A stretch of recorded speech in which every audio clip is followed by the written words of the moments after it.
Всем привет! Вы на канале 88 клубков, это канал по вязанию, меня зовут Настя. Сегодня вяжу сумку из рафии с фермуаром.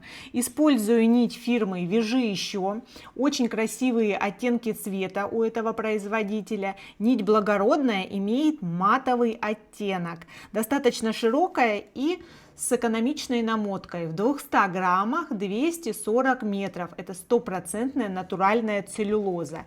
Я остановила свой выбор на цвете марсала, очень глубокий и красивый. Также приготовила фермуар, у меня 25 сантиметров размер фермуара. Крючки, вязать буду крючком 4,5 миллиметров, вспомогательный 3,5. Он может не понадобиться, если вы не будете использовать канву, как у меня. Для того, чтобы сбалансировать изделие, я буду укреплять дно пластиковой канвой. Размер ячейки 5 миллиметров. Приготовила ножницы, сантиметровую ленту, озвучиваю количество рядов, количество петель, размеры моих заготовок в сантиметрах. Все необходимые ссылки остаются в описании под этим роликом. Подписывайтесь на мой канал и ставьте лайки. Переходим к работе. Начну с подготовки фермуара. Я раскрыла рафию, насколько это возможно, и делаю намотку.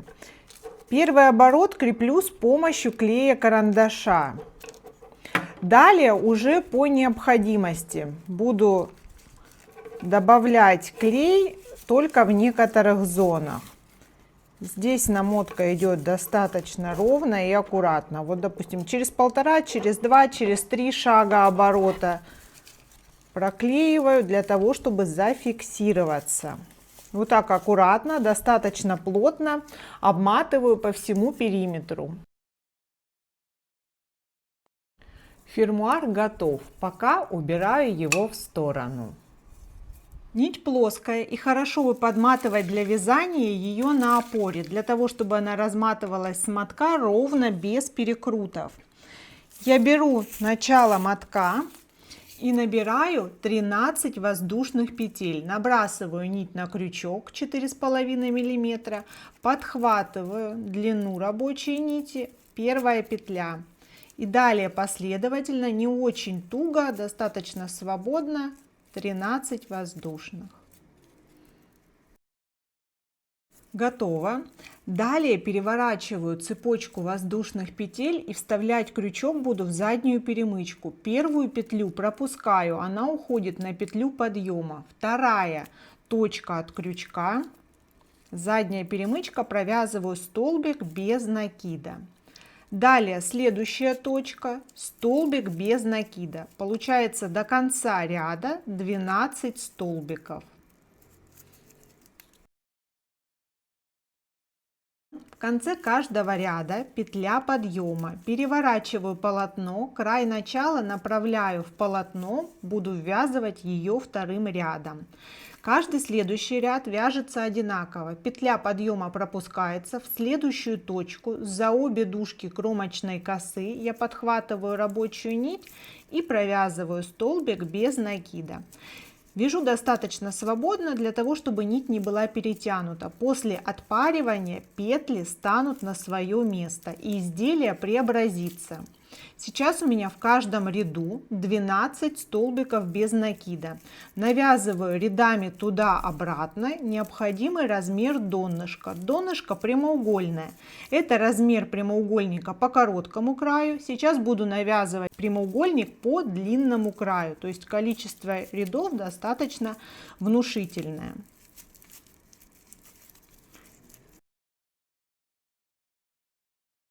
У меня провязано 32 ряда туда-обратно. Размеры заготовки 30,5 сантиметров длинный край, 10 сантиметров короткий край. Также меряю полупериметр около 40 сантиметров. По этим размерам немножко меньше выкраиваю пластиковую канву. Вот она как будто немножко внутри. Размеры пластиковой канвы 9 сантиметров на 29. Сейчас необходимо закрепить пластиковую канву вязанием к уже готовому донышку. Перехожу к крючку потоньше, у меня 3,5 миллиметра, И здесь сейчас в угловых точках вставлять крючок буду по 2 раза. Один столбик уже провязан, второй раз угловая точка, столбик. Вяжу достаточно свободно, как будто работаю крючком потолще. Здесь уже в угловую точку 2 столбика провязано. Следующая точка, следующее отверстие по канве. Столбик без накида.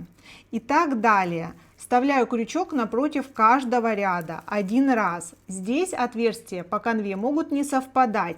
Я контролирую, чтобы у меня хорошо вписалась канва. Хорошо ее прижимаю к вязанию. И вхожу крючком по пластику в той точке, в которой выходит крючок по изнанке. Вот здесь. Где-то подряд, где-то через одно отверстие. Обратите внимание. Так прохожусь по всему периметру. Еще раз, достаточно свободно в угловых точках для поворота по 2 столбика здесь, здесь. Я подхожу к угловой точке. Напоминаю, начинала пришивать я в этой точке, но здесь у меня количество рядов было четное. Не буду навязывать еще один лишний ряд здесь. Закончу, не пришив вот один только край. Но это на самом деле не очень значительно. Можно закрепить ее с помощью нити рафия. Вот сейчас у меня уже провязано по периметру 90 столбиков. Количество столбиков для узора должно быть четным. 91, можно скорректироваться, если не получается четное, и 92 в угловую точку. Вот так сразу соединительный последний столбик. Получается 92 кромочных косы. Теперь делаю подъем на высоту ряда. Возвращаюсь к крючку 4,5 мм. 3 воздушные петли. 1, 2, 3. Узор будет вязаться пучками. Пучки будут провязываться через одну точку. Вот если у меня 92 петли, будет провязано 46 пучков. После подъема крючок вставлять буду в предыдущую точку от подъема. Накид. Возвращаюсь в предыдущую точку, вытягиваю нить на высоту подъемного столбика. Снова накид. Возвращаюсь в эту точку, вытягиваю нить на высоту подъемного столбика. Теперь провязываю все петли на крючке, кроме последней. И вместе еще раз 2 петли на крючке. Готово. Вот такой фрагмент узора у меня получился. Теперь следующую точку пропускаю через одну, накид, провязываю подъемный столбик. Подъемный столбик — это столбик с одним накидом. Раз, два. Готово. Теперь возвращаюсь в предыдущую точку, она же пропущенная, и ту же самую комбинацию провязываю. Накид за обе дужки, вывожу на высоту подъема, накид, снова возвращаюсь туда, вывожу на высоту подъема, провязываю все петли, кроме последней, и провязываю 2 петли на крючке. Готово. По кругу будут вот такие комбинации столбиков. По моему расчету у меня 46. Если у вас другой размер изделия или плотность вязания, просчитайте для себя. Снова накид, пропускаю в следующую столбик с одним накидом. Это столбик подъема на высоту ряда. А теперь комбинацию из 2 столбиков. В предыдущую пропущенную точку вытягиваю первый, накид, снова крючок туда, вытягиваю второй. Провязываю все петли, кроме последней, и последняя петля. Вот уже 3 столбика у меня навязано. Продолжаю по периметру. У меня остается последняя пара столбиков, накид, пропускаю точку, следующую точку провязываю подъемный столбик с одним накидом. И теперь возвращаюсь в предыдущую пропущенную точку, накид, вытягиваю, фиксирую, накид и снова возвращаюсь, вытягиваю. Провязываю все петли, кроме последней, и провязываю последнюю петлю. Здесь нахожу первую кромочную косу, первую кромочную точку и провязываю соединительную. Готово. Первый ряд по узору закончился. 3 воздушные петли. Поднимаюсь на второй ряд. Ряды будут вязаться туда-обратно, значит, полотно мне нужно переворачивать. Каждый раз переворачиваю, следующий ряд вяжется по изнанке. Здесь по этому ряду мне нужно сейчас вернуться в расстояние между пучками прошлого ряда. Подъемная у меня здесь, вот вернуться мне нужно в предыдущее окошко. Накид, возвращаюсь, вытягиваю, накид, возвращаюсь, вытягиваю, провязываю все петли на крючке, кроме последней и последнюю. Готово. Теперь, так как следующие столбики я буду провязывать в следующее окошко, закрепиться мне нужно дальше. То есть вот эту точку я пропускаю, накид, и закрепляюсь за обе дужки кромочной косы вот здесь, немножко впереди, столбик с одним накидом. Провязан. А теперь возвращаюсь в намеченное окошко. Накид, окошко, накид, окошко. Провязываю все петли, кроме последней, и последняя петля. Готово. Таким образом получается наклон, необходимый у столбиков, и узор на выходе будет смотреться очень красиво. Снова накид, пропускаю окошко, в которое буду вязать. Вот нахожу следующее окошко, за обе дужки над этим окошком провязываю подъемный столбик. Готово. Теперь возвращаюсь. Накид, вытягиваю, накид, вытягиваю. Провязываю. И вот уже 3 пучка второго ряда у меня провязано. Двигаюсь в обратном направлении до начала ряда.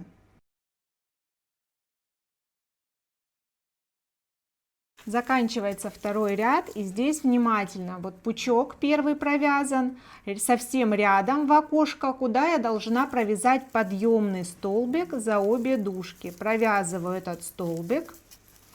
И здесь у меня последнее окошко для того, чтобы вернуться и провязать узор. Точно так же. Готово. Теперь соединяю здесь соединительной петлей. Подтягиваю. И снова 1, 2, 3. Переворачиваю полотно. Следующий ряд вяжется по лицу. Я вышла над окошком здесь. Накид, значит, возвращаюсь в предыдущее. Вытягиваю, накид, вытягиваю, провязываю все петли, кроме последней, и провязываю последнюю. Далее повторяется все то же самое поворотными рядами. Пропускаю окошко.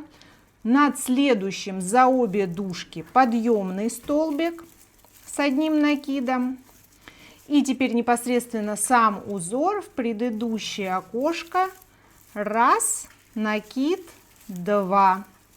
Провязываю не до конца. Теперь 2 петли. И повторяется из ряда в ряд все то же самое. У меня есть цель поместиться в один моток пряжи. Навязываю глубину, пока не закончится пряжа. Но в зависимости от запроса можно связать изделие и более глубокое с большего количества пряжи. Сейчас у меня провязано 10 рядов, 5 пар получается, 5 по лицу и 5 по изнанке. Заканчиваю я изнаночным рядом и здесь прерываю нить с небольшим запасом. Вытягиваю нить полностью и делаю соединение в обе дужки кромочной косы. Увожу нить и возвращаю ее в исходную точку. Можно спрятать и подклеить по изнанке. На этом этапе можно вшить подкладку. Я хорошенько отпарила и поравняла стенки. Сейчас глубина моей сумки 17 сантиметров до донышка. Я вставила маркеры в визуальные центры. Между маркерами у меня по 6 пучков. 1, 2, 3, 4, 5, 6 с одной стороны и 6 с другой стороны. Вот так сейчас выглядит моя заготовка.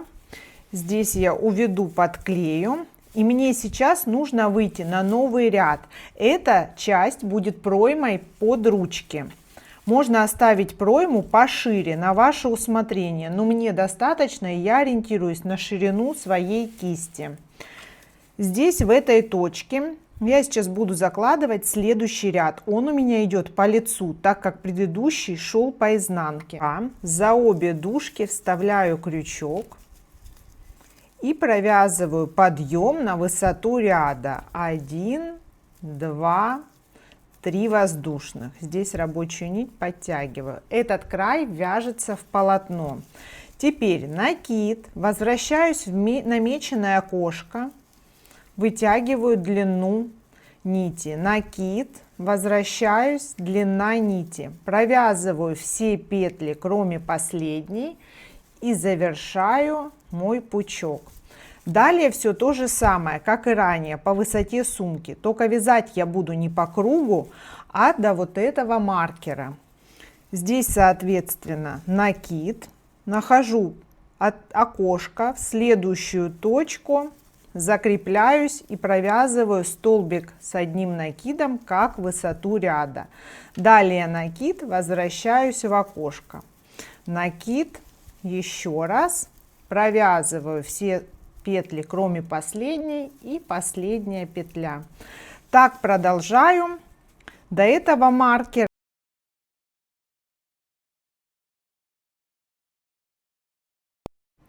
И с этой стороны, по аналогии с противоположной, в маркированную точку провязывается последний пучок. Шагом вперед провязываю подъемный столбик.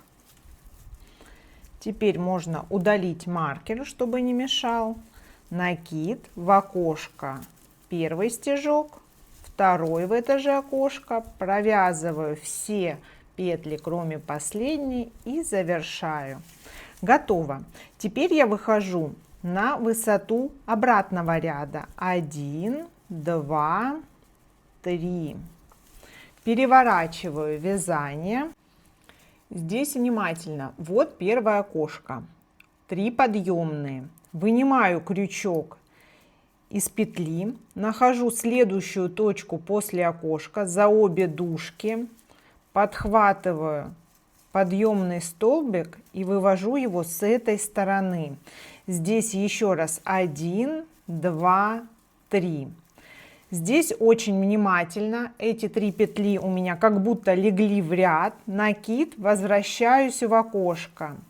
Первый, второй накид, провязываю все петли, кроме последней, и завершаю.